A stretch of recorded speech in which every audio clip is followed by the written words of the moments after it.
last much longer. For example, MODIS on Terra has been flying for almost 19 years now, and it was designed for 5. So keep that in mind. The orbit for PACE will be low Earth orbit, 1 o'clock Earth equatorial crossing time, 2-day global coverage, and pretty high data rate to the ground using Ka-band on the order of 600 megabits per second for those of you that are interested in that sort of thing. This is just a calendar of our schedule. So this is where we are today, mid-2018. We are in preliminary design phase, but we are working with hardware currently. Next summer, we should proceed to final design and fabrication phase. That would continue through into mid-2021. Then we have the instruments are delivered, and the spacecraft is built, and we begin integrating the instruments to the spacecraft. We test, and then we launch roughly on the order of fall 2022, and begin science operations for 3 years. Hopefully, it'll be extended for many more after that. Okay, so I mentioned one of our main science goals is to extend our climate data records. We also want to use the CANOE global ocean measurements to better understand the response of the ocean to climate change. Also to new measurements of aerosol and cloud properties globally to reduce the largest uncertainties in our global Earth system models, the climate radiative forcing models. Also improve our understanding of how aerosols influence the ocean, how the ocean in turn also influences the atmosphere, both aerosol and cloud properties. So just to give you an idea of some of the challenges and the capabilities of PACE and the ocean color instrument, here's an image from the Arabian Sea, and here's one in the Mediterranean off the coast of Libya. So for these new global measurements, we have a spatial resolution of on the order of 1 kilometer by 1 kilometer to achieve the global measurements that we need. The spectral range spans from 350 to 865 nanometers at every 5 nanometers. That's going to be critical in order to distinguish different algal groups. And in this image, we have diatom blooms here in the center of the Arabian and some Noctiluca blooms here along the coast. I'll go into a little more detail later about that. Also, the spectral range extends further down into UV in terms of down to about 320 nanometers. That helps us to retrieve ozone for atmospheric correction as well as detect and hopefully better characterize the absorbing aerosols. You can see here there's 2 examples of 2 different types of dust plumes, but you can see that they look very different from each other just color-wise. Also, the ocean color instrument will have 7 shortwave infrared bands to better distinguish the optical properties as well as in terms of the contrast. As you can see, these aerosol plumes look very different over the ocean versus land. The ocean color instrument will be tilted plus 20 degrees or minus 20 degrees. This is to mitigate the sun glint, which obviously affects our data quality. Basically, we can't retrieve ocean color in glint. And also, we have pretty stringent instrument performance requirements to help us achieve to quantify the ocean and land and clouds because of the very high dynamic range across this Earth scenes, and also have proper sensitivity as well.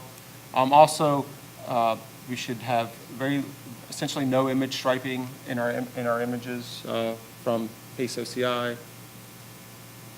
Also, lunar calibration and onboard solar calibration will be an important part of the mission to improve our data quality. This is just an image of the ocean color instrument. The concept follows that of CMIS, MODIS, and VIRS in terms of general concept.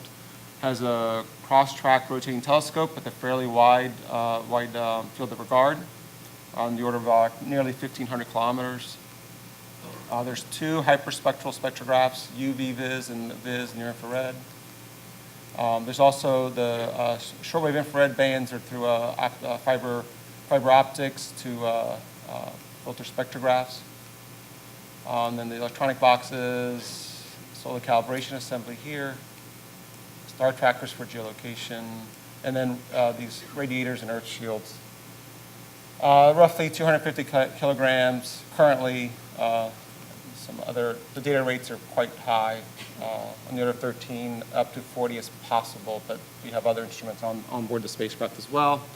The big advance that PACE will contribute is the shift from multi-spectral to true spectroscopy. Just to, the CZCS instrument that was experimental only had 4 bands in the visible range. CWIFs added 1 more plus 2 near-infrared bands, which are critical for atmospheric correction. MODIS added an additional one for the chlorophyll fluorescence retrievals. VIIRS, the current instrument that is in orbit, has 2 fewer bands and does not have the chlorophyll fluorescence. So we've actually degraded our capabilities with the current suite of, with the current sensor. And VIIRS is set to fly for another 25 years, meaning we'll have continued, NOAA, working with NASA, will continue to launch more VIIRS instruments. But this doesn't help us to distinguish different plankton or phytoplankton groups in the ocean. And we require more information. Just to give an example, if you go back to like the Arabian Sea image, if we look at the absorption from at the 5 VIIRS bands, this is what you would see between diatoms and Noctiluca. Very little, only 1 band, we might see some distinguishing difference. What PACE will provide was true hyperspectral from the UV all the way into the near infrared, also these shortwave infrared bands. But in terms of the absorption of phytoplankton or plankton, we have much more information to distinguish these different groups and other groups in the ocean. Also on PACE will be a multi-angle polarimetry, 2 CubeSat-sized instruments. As I mentioned, one's from the Netherlands called SPEX-1, another one, a different one from University of Maryland, Baltimore County called HARP-2. The key distinguishing features is that the SPEX-1 is hyperspectral, goes down to the UV, but it's a narrow swath instrument. And the HARP-2 is hyperangular with a very wide swath, very similar to the ocean color instrument. One thing I want to mention, that in terms of viewing angles, the SPEX-1 has 5 viewing angles, whereas the HARP-2 has 20 for a few of the bands, the blue, green, and near-infrared in 60 angles. So, and the spatial resolution is on the order of 2.5 to 3 kilometers. To give you a little more information on what these will give us, the SPEX-1 will provide us with really excellent aerosol characterization, which are important for obviously climate objectives.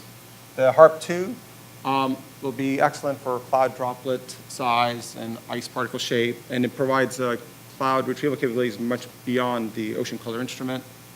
It has a wide swath, so the aerosol characterization from HARP-2 can help us with, hopefully with ocean color correction as well. Combined, these 3 instruments, the hyperspectral, hyperangular, and the highly accurate radiometric and polarimetric observations will give us far greater information than any suite of similar instruments in orbit today or currently planned that we know of. And there's potential for new ocean data products from multi-angle polarimetry, potential perhaps for wind speed retrievals. So here's some of this is a list of the required data products. They're planned, water-leaving reflectance, chlorophyll, phytoplankton absorption, fluorescence line height, aerosol properties, cloud properties. We're currently building capabilities to using proxy data, inherited algorithms to actually be able to produce simulated OCI data products by the end of this year. These data products here. We also have advanced and evaluation science data products, things like carbon stocks and fluxes, phytoplankton pigments, physiology, functional types, community structure, productivity, among others. Also land products someday. Our general expectations for the PACE science teams that will be competed in the next several years, the next 5 to 10 years, would be novel methods to exploit the spectral capabilities that PACE will provide, the hyperspectral, extending into the UV and so forth. Also methods for advanced products, and also for science applications. Just some mentions regarding the budget. The president marked PACE, among other missions, for cancellation in his fiscal 18 and 19 budgets. The budget that was approved by Congress in March provided full funding for PACE and for fiscal year 18 on the order of $147 million. For 19, currently the House and Senate appropriations bills do provide funding for PACE. So the future looks positive, so we'll see how that turns out. Just a note about the Cato survey for Earth Science and Applications, ESAS. PACE was part of the program of record that was strongly supported by that NRC panel. Also, it's comforting to note that the majority of Americans, according to a research poll, say that top priority for NASA should be to monitor key parts of the Earth's climate system, 63%. So that was encouraged. That just came out a week or so ago. So some of the things that NASA is working on is a development of a vicarious calibration system. This is for adjusting the gains on the instrument. Basically, there was a precursor studies. 3 were funded. They're finishing up right now. There should be a solicitation next year for further development of such a system. And it would be deployed well before launch for testing and characterization of the site. Validation program, obviously, in order to evaluate the data products that are produced from the satellite, we have to have a validation program. And this will be focused primarily on initially on the required products and the uncertainties that come along with that. So there'll be solicitations that NASA headquarters will release next year and in several years for a formal validation program. Initially, it would be obviously without an instrument in orbit, it would be just the development of hardware or the system that would be used to validate the products, how we would be doing that. And then it would be the actual full-blown validation program once PACE is in orbit. All right, we'll move forward. All right, so one of the things that we've been working on also is the field measurement protocols. The satellite data products are only as good as the field measurements that are collected to either develop the algorithms, but also to validate the data products. So we've been working to update the ocean optics protocols, working together with experts both in the U.S. and the international community, and with the International Ocean Color Coordinating Group to release the reports once they are vetted through the community. So this is just a list of what we have been working on or just starting to work on. The first one is in final production, the particle absorption coefficient one. But there are other ones that are being worked, and some of you are participating on these. We thank you for your participation. Things like particulate organic carbon. One of the things that we don't really have a handle on now is basically what do we use for phytoplankton taxonomy or functional type. I mean, there's a debate about what makes sense in terms of what satellite data products we might want to use. Do we just use diatoms, silicifiers? Or do we need other things? Do we need to go down to species level or genus level? So those are the types of things that this group is wrestling with, and we want to thank OCB for supporting that workshop last year and some meetings this year. And we're also developed an applied sciences program. It's a new NASA directive that every mission has an applied sciences program. This directive came out after PACE started, so we're still waiting. We developed a plan, but we're still waiting for funding to implement this. We hope to be able to do that starting in a few months, if all goes well. If you'd like to learn more about PACE, we have there's a really nice website with lots of information. I'm happy to take any questions that you have. Thank you.